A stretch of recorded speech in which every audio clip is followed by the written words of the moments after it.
I'm glad that we're here today to listen to something which maybe some of you have already heard about what happened in Northern Uganda. I always speak about Northern Uganda because there are a lot of people who would say, you talk about Uganda. I say, no, I'm going to narrow it down to Northern Uganda, where I come from, where I was born, and where I witnessed a lot of atrocities. All my life, I've been a product of that war. I have grown, I've lived through it. And so I decided that I would do something different to change the lives of children and women who suffered and have not been as lucky as I am. I feel lucky because much as I grew in that situation of war and difficulties, I was able to grow in my family, and I was also able to attain a high level of education.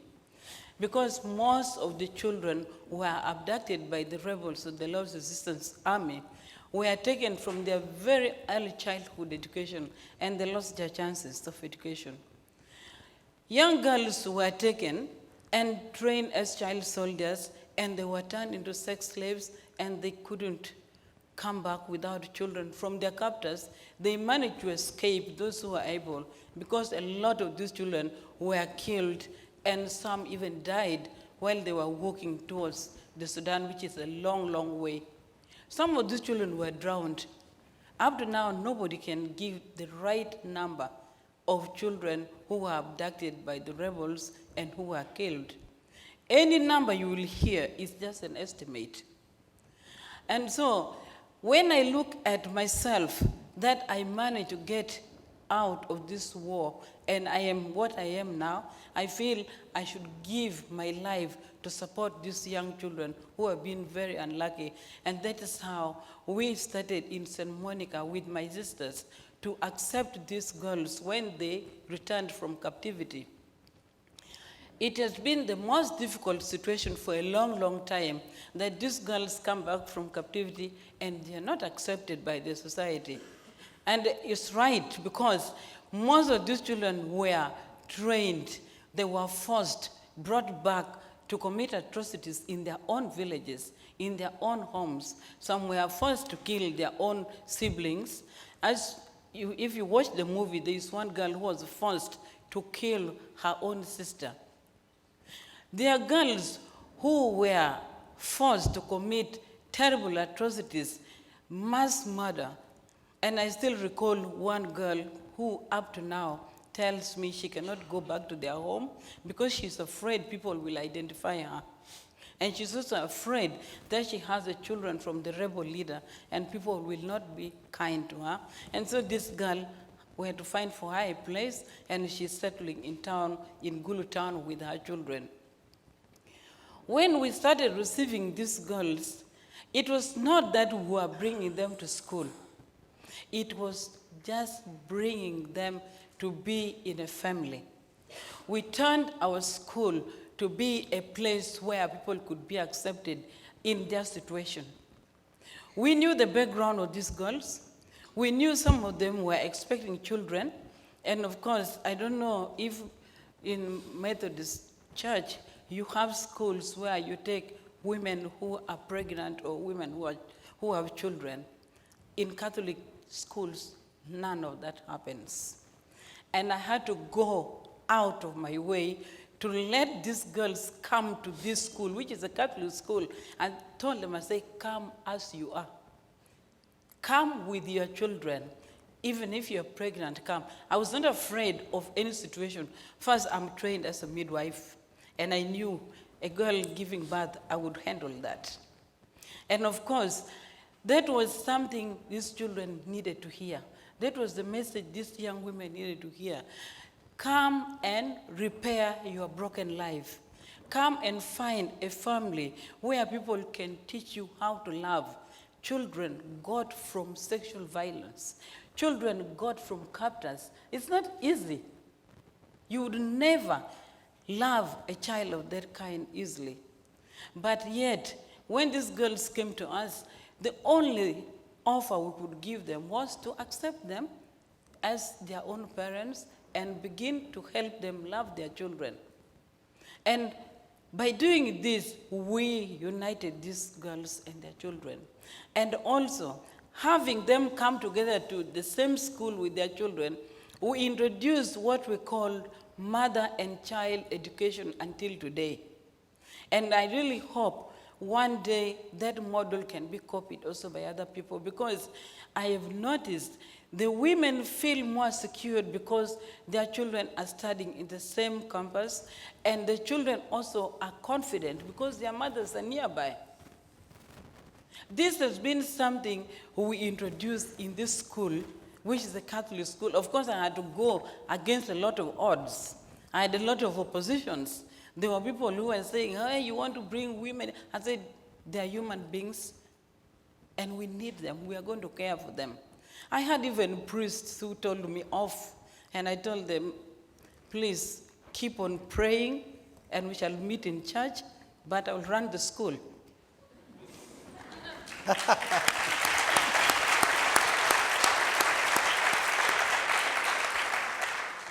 So that was all what I could offer. I could defend these girls about. I had a lot of difficult situations. Where to start from was difficult. Just think of any of you coming from a college. You just finished your university. You are sent to a difficult situation like this. Where would you start from? Even if I was not going to offer love, acceptance, and compassion, I want to give them education. Which subject would I teach? I didn't have anything to teach them. I was helpless. But one thing which always ranked in my mind is that the subject I knew we could teach was the subject of love, the subject of compassion, the subject of presence, being present in pain, in the situation these children were in. And I told them, as you come here, knowing that your life has been broken, you feel that your life has been robbed from you, you got to know we are going to build your life from where you think life has stopped. We will start from there. And a lot of these young children, young girls, young mothers started putting up, becoming very confident, learning so many skills, but all had to be practical skills. We couldn't subject them to academic skills. And one of the practical skills which I started with, surprisingly, you will ask me, I started teaching them dressmaking and cutting. And don't mistake me, I'm not a seamstress. But for me, I knew that I could teach myself in order to teach these young people, and I did that. Eventually, we realized that making these girls sew clothes, using sewing machines, using needles and thread became so significant. It was like they were mending their own brokenness. It was like they were sewing away their own pain. It was like they were reclaiming their dignity. Many people used to ask me, why are you emphasizing on dressmaking and cutting and you're sewing clothes when there are a lot of second-hand clothes in the market?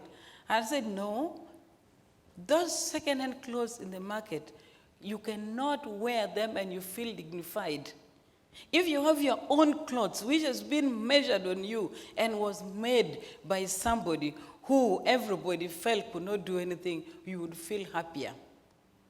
And I'm sure if any of you comes to Uganda and you come to our school, we would at least ask these girls to make for you something.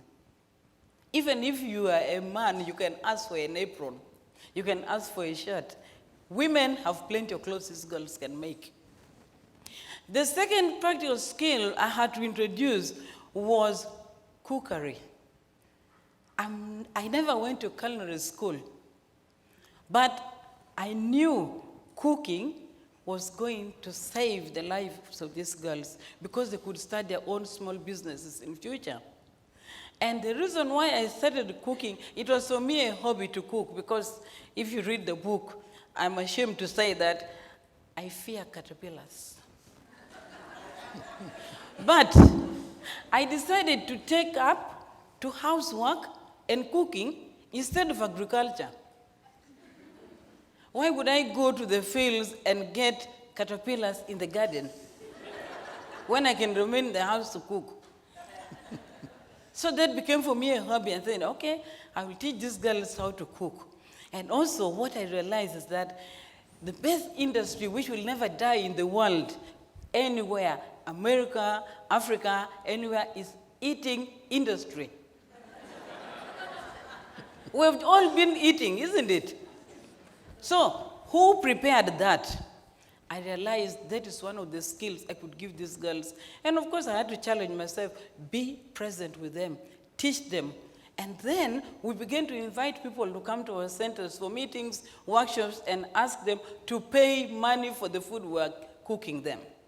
And that was one way of bringing income to the school, supporting these girls, and training them to support themselves in the future. Then later on, we came to the current project which we are running, purse making. I think you saw the president is modeling. I'm so happy to see a man modeling. I've not seen men modeling this. So today, we must say hands up for him.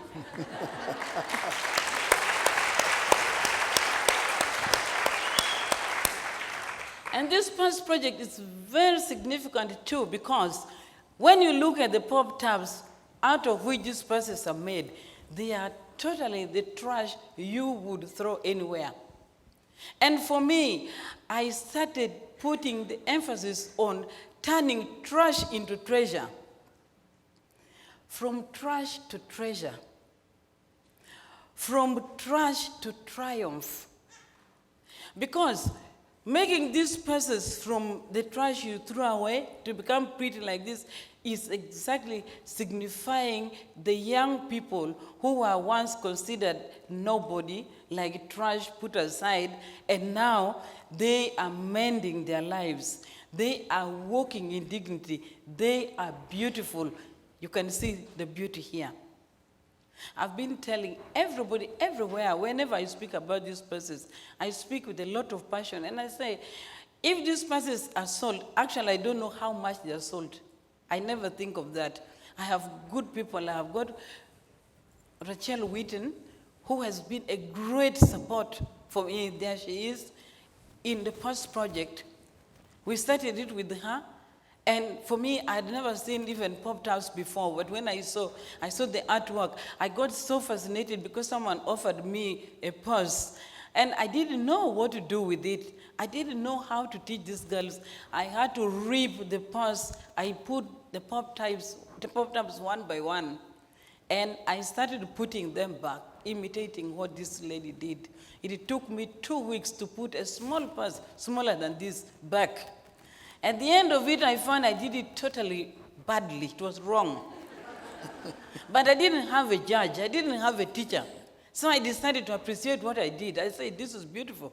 Because even when God created us, he said we are beautiful. Who knows? Maybe some of us were ugly, but he said we are beautiful. So for me, my purse was beautiful. So I got stuck to that design. I went back. But when I was doing this, I was hiding in a corner. I didn't like my students, so now I was teaching myself.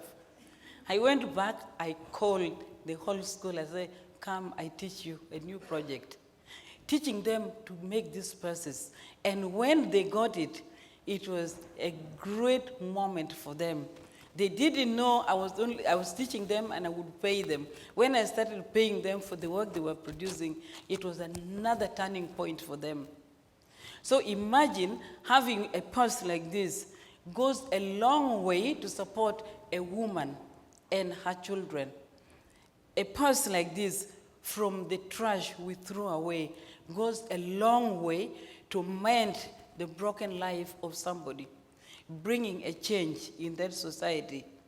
Whenever I talk about these purses, I have become bold to say, when you buy these purses, however much is put in it, you will feel the pinch, yes, but don't feel the pinch of giving that money to support the life of the person who put her energy in this.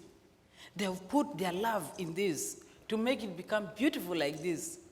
And this is the great source of dignity. When I can see even the president modeling, I feel very happy. I know that we're on the right path. You saw Steve Kubea telling, actually he missed telling you because he was making fun. He said, buy the purses of this sister because she terrified me. That, that was funny. But that is to tell you how we are putting value on these purses. The value we are putting is the value we are putting on the change it is giving to women and children in Northern Uganda. There are a lot of stories. I told you I'm a storyteller, and in Africa we really don't care about time. But I know some of you will begin to look at their watches soon. I always say, we don't have watches, but we have plenty of time. That one, you can agree with me. Some Africans are here, I hope you know that. We have plenty of time always. But one thing which I don't want to forget, what I am telling you is what you need to take time and dig in and find more for yourselves. And you can do that by reading the book, Sowing Hope. I was telling people, Sowing Hope book is not just a storybook, it's not just a fiction, it is a book which is telling about what happened at our time. And when you read this book, it will inspire you to break the cycle of violence. When you read this book, it will remind you something which happened in Uganda, in Northern Uganda, can happen even here in the United States. It can happen in our place, in our campus, anywhere. But we need to be involved in breaking that circle of violence. We need to be present with the people. We need to mend their brokenness. We need to sow hope. When we talk about young people, young children who spend their lives like more than 10 years to 20 years, and they are still going on with the pain they experienced during the war in their hearts, it's one way of telling all of us not to say the war stopped like in 2006. Abduction stopped. Abduction stopped. Active war stopped. But what about the war in the heart? It is time for all of us to get involved in rebuilding the lives of people, and we have to start it now. This is a call for all of us. I talked to students and I told them, come as volunteers, come and get involved. And I'm telling the adults who are here as well, come as you are, come and get involved. I have some people here who have been in Uganda. They can bear witness about what I'm saying. What we're doing now is rebuilding a community, rebuilding people whose life was shattered. We are giving them that hope that your life can be better tomorrow because we are there, because we care. You can see what Stephen Kubea was talking about happened in Nigeria. And he was teasing me. It's happening in Africa. Why should I care? That's why I said the best I can do is to punch you if you don't care. Because Africa is part of humanity. We are one. We are together. Let us all get involved in healing the wounds of people who have suffered. And again, I want to repeat, you will not save the whole world. You will not heal the wounds of everybody, but make attempt to heal the wound of one person in your lifetime. Mend the broken life of one woman in your lifetime, one child in your lifetime. Let us use the needle as it is putting one stitch at a time in order to bring something into beauty. Thank you so much for listening to me.